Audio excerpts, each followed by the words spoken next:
محبت آسمانوں میں رکھ دی جاتی ہے، پھر اسی طرح اللہ تعالیٰ جو ہے وہ زمینوں میں بھی اس کی محبت کو عام کر دیتا ہے۔ تو جس کی محبت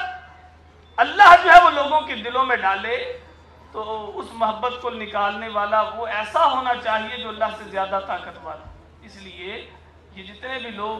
کوششیں کرتے ہیں، زور لگاتے ہیں، محنتیں کرتے ہیں، اپنی زندگیوں کو برباد کرتے ہیں کہ لوگوں کے دلوں سے اللہ کے نیک لوگوں کی محبتوں کو نکال دے، وہ نہیں نکال سکتے۔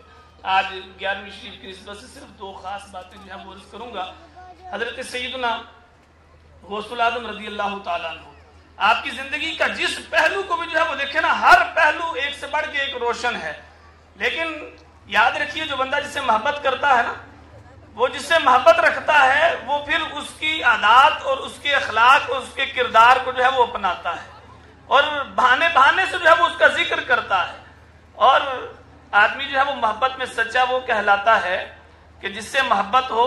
اس کے وہ کام جو ہے وہ وہی کرتا ہو۔ ایسا نہیں کہ آدمی کے لیے مجھے آپ سے محبت ہے لیکن جو وہ کام کرتا ہو بندہ اس کاموں کے سارے خلاف کرتا ہو۔ جناب سیدنا حضرت غوث العظم رضی اللہ